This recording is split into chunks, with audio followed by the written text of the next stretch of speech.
өглөө цай ууснараа жин нэмэгдэхээс сэргийлждэг. За яг гэхээр өглөө цайгаа уухгүй жисэн өдөр хийдээд эсвэл орой хийдэг тийм ээ. За тэгэхээр өглөө цайгаа уух юм бол харин эсрэгээр орой өсөх мэдрэмж нь багасдаг юм байна. За дээрэс нь өвчнөөс үрчэн сэргийлнэ. Дархлаа сайжруулахад хамгийн чухал нөлөөтэй нь бол өглөөний цай.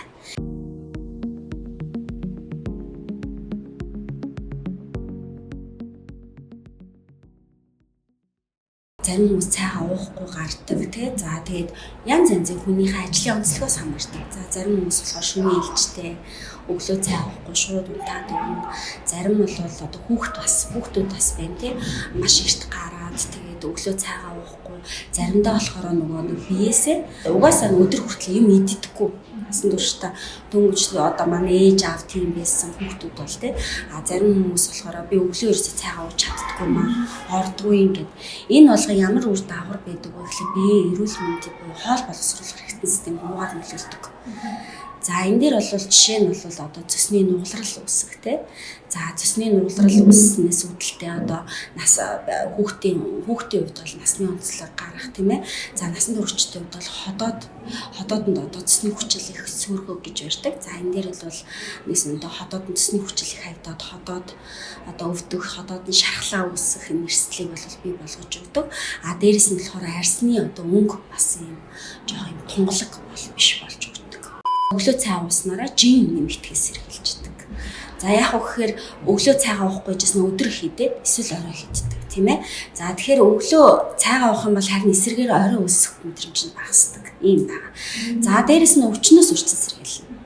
Дархлаа сайжруулахад хамгийн чухал нөлөөтэй нь бол өглөөний цай юм байна. За дээрэс нь болохоор бага насны хүүхдч бай одоо ажил хийж байгаа хүмүүс ч анхаарал төвлөрөл сайжирчдаг. Хэрэв өглөөний цай уухгүй бол анхаарал төвлөрөлт бол нэлээд сул болж өгдөг хэмээн тийм ээ. За тэгээд дээрэс нь ой тогтолт бол юм ингээд тогтоох чадвар нэлээд сайжирчдаг юм байна. За дээрэс нь бол ядаргаа одоо стресс үүсэх тийм ноцоорсон ингээд ноцоорох байдал үүсээд байдаг тийм.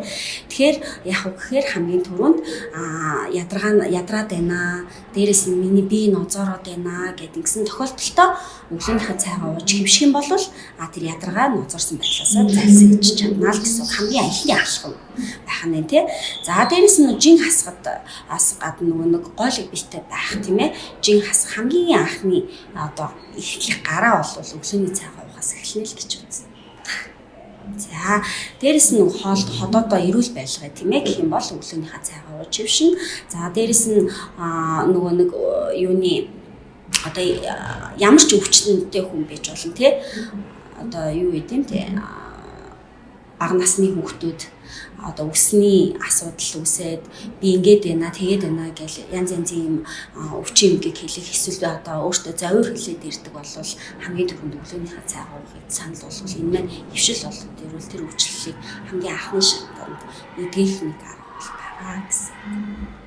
Өглөөний цай бол яг өдөртэй адилхан.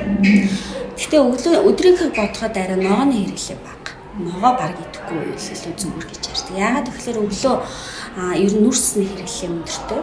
Нүрс ус гэдэг нь болохоор гурил хурлан бүтээгдэхүүн гэсэн. Будаа, гурилны төрлийн юмнаас сонгоно.